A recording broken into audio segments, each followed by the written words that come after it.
Je fais quoi?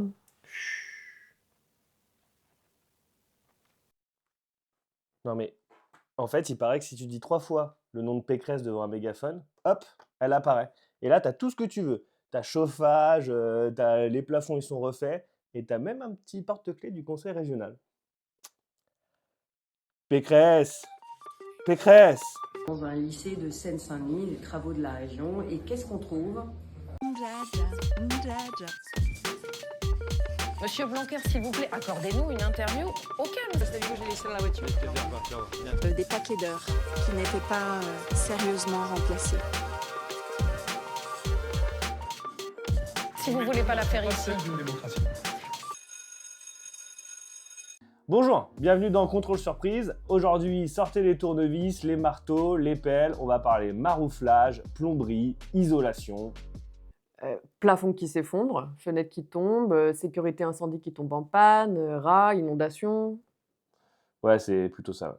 On va parler du bâti scolaire. Si on a choisi ce sujet, c'est parce que depuis quelques temps, les incidents se multiplient. Au début de l'année, c'est un plafond qui s'est effondré dans une salle de classe d'un collège d'Épinay-sur-Seine. Vous vous rendez compte du délire?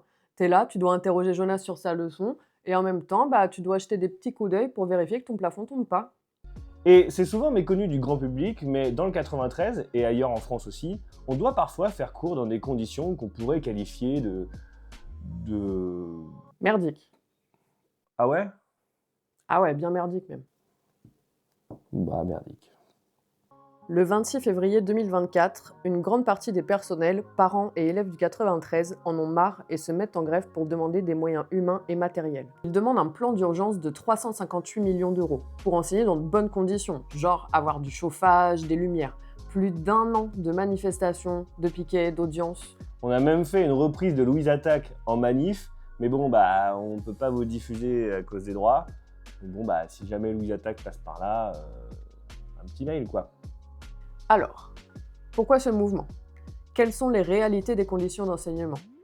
Et pourquoi les incidents se multiplient? Oh, c'est un froid de gueux dans ce bureau. 12 degrés dans une salle de classe.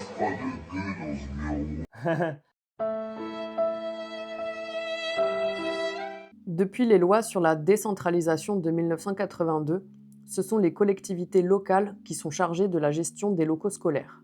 Les mairies pour les écoles, les départements pour les collèges, les régions pour les lycées. Alors comme ça, on se dit, bon, et alors?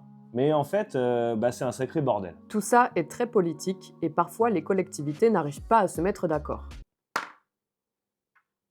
Non, ça c'est mon terrain.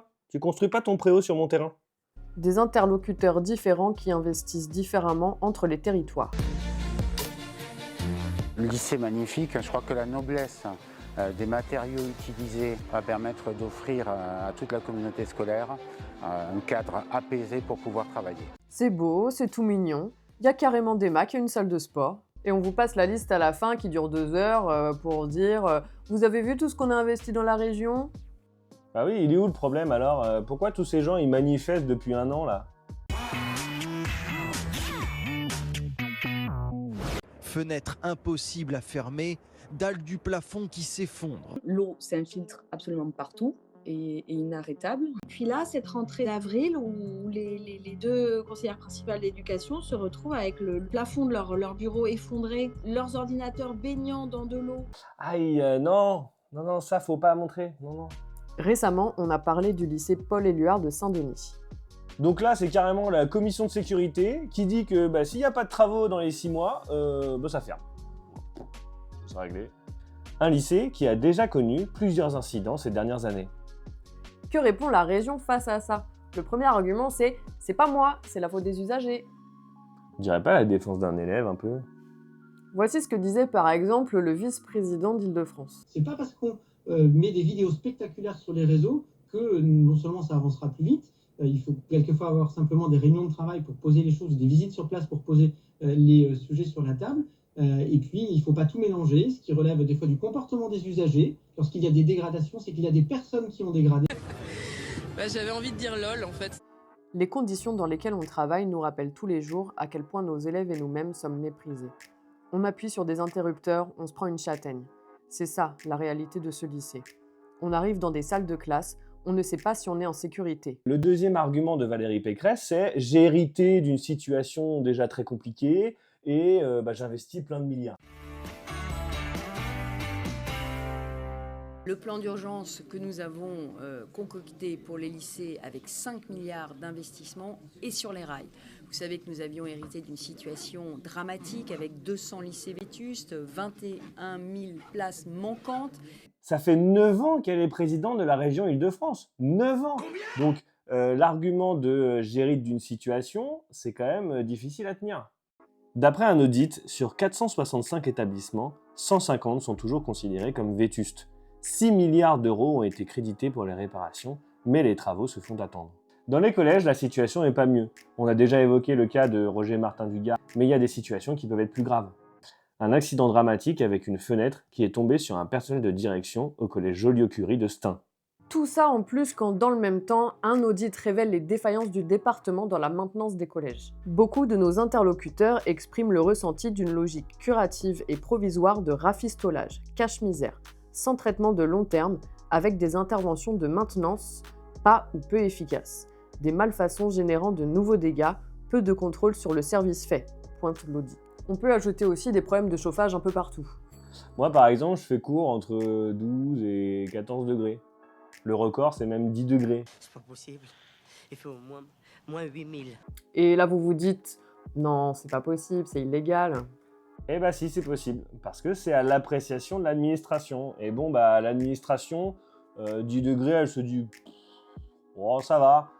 Et puis il y a l'amiante. Et le problème de l'amiante, c'est que ça coûte cher à retirer. Donc on trouve d'autres solutions, on recouvre, on surveille, etc. Il y a ce cas important à Villeneuve-le-Roi en 2017, où il a fallu plusieurs années avant que l'administration reconnaisse la présence d'amiante. Et ces incidents sont toujours d'actualité. Comme ici, à Neuilly-sur-Marne, où de l'amiante était accessible dans une salle suite à un incident pendant des travaux. On retrouve bien sûr les mêmes difficultés dans les écoles, où les situations sont très diverses selon les municipalités. Alors maintenant, on va faire un petit exercice. Vous allez vous mettre dans la peau d'un prof du 93. Hein, donc là, allez-y, fermez les yeux. Voilà. Là, vous êtes dans votre salle, vous êtes prof du 93. Okay. Et on va vous passer des exemples. Et ensuite, en commentaire, vous écrirez ce que vous ressentez. En 2023, Ginette s'est vue attribuer par la région, au-delà du forfait d'externat prévu par la loi, une confortable subvention pour financer la construction d'un second gymnase sur le terrain de son vaste parc arboré, 949 000 €. Bah non, vous comprenez, un gymnase, c'était pas assez, il en fallait un deuxième. Et pour info, Ginette, c'est le petit nom de l'ancien lycée de Valérie Pécresse, le lycée privé Sainte-Geneviève de Versailles. Si aujourd'hui 75% du financement des établissements privés est assuré par l'État, Mediapart révèle également qu'ils ont bénéficié de 1,2 milliard d'euros de subventions facultatives par les régions entre 2016 et 2023. Attendez, attendez avant d'écrire votre commentaire, c'est pas fini.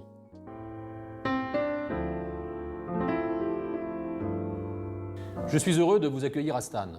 Accueillir, c'est le premier mot que nous avons choisi pour exprimer combien nous sommes attentifs à la qualité de la vie des élèves et des adultes à Stan. Être enseignant d'EPS à Stanislas, c'est la chance d'avoir 2 bassins de piscine de 25 mètres, 7 gymnases, ce qui nous évite les déplacements donc sur les installations. 7 gymnases et 2 piscines au lycée privé Stanislas. Lycée privé qui a bénéficié d'une subvention de 400 000 € pour financer un nouvel ascenseur. Quand dans le même temps, leur chiffre d'affaires est de 22 millions d'euros en 2022, selon le Huffington Post. Pour l'anecdote, le Sénat avait un partenariat avec la piscine de Stanislas. S'ils veulent, le Sénat, nous, on a un magnifique bureau, sans plafond, vue dégagée, à leur proposer en partenariat, comme ils veulent. Madame la sénatrice, je crois que vraiment, on ne doit pas opposer l'école publique et l'école privée. Malgré ce que dit la ministre, les personnels, les parents et les élèves ressentent bien une forme de séparatisme social. J'ai le sentiment de leur faire du mal. Les élèves sont dans une forme, et comme les personnels d'ailleurs, de résignation totale. C'est le sentiment le plus terrible en fait, parce que on se dit que même eux ont assimilé à accoutumé des conditions de travail qui sont totalement inacceptables. C'est-à-dire que pour eux, en tant qu'élèves au lycée Paul-Éluard, ils ne méritent pas mieux dans tous les cas. Les valeurs de la République qu'on enseigne aux élèves se heurtent à la réalité. Bah oui, qu'est-ce que tu peux dire à un élève quand il fait 12 degrés dans ta salle, pendant qu'il y en a d'autres qui sont dans leur piscine chauffée? Je sais pas si elle est chauffée, mais... Bon, si, je pense que c'est. Ouais, si elle n'est pas chauffée. Et ce qu'il faut retenir de tout ça, c'est que c'est pas un manque d'argent, c'est avant tout un choix politique. Par exemple, le choix d'investir davantage dans les établissements privés que dans les établissements publics, ici avec les dotations en heures. Ou encore le choix de ne pas contrôler les dépenses dans le privé, quand dans le même temps, on coupe l'eau chaude pour faire des économies dans certaines écoles. On peut aussi évoquer les choix budgétaires. On peut rappeler le gaspillage d'argent pour un logiciel de RH qui ne fonctionne pas, ou encore le fameux rapport McKinsey. 500 000 € pour 200 pages. Et puis bon, il y a le SNU, il y a l'argent du budget de l'éducation nationale, 700 millions d'euros qui ont été rendus en 2024. Pourtant, les différents gouvernements sont unanimes. L'éducation nationale est une priorité. Écoutez, moi je pense que c'est important d'avoir une bonne éducation nationale. J'en ferai la priorité de mon quinquennat. Mais vous fumez, monsieur. Bien sûr que l'éducation est centrale dans le projet présidentiel. L'école sera une priorité absolue. L'école est la priorité du président de la République.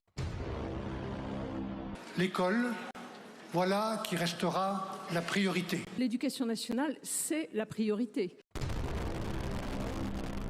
Je ne crois pas qu'on attende d'un ministre qui soit un spécialiste de ces sujets.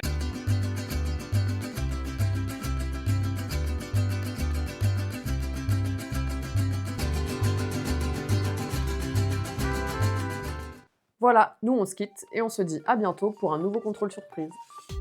Oh, on a une réponse au jeu d'attaque. Oh, bonjour la CGT, on adore ce que vous faites, on est super chaud pour entendre votre morceau. Et voilà. Oh, c'est un troll.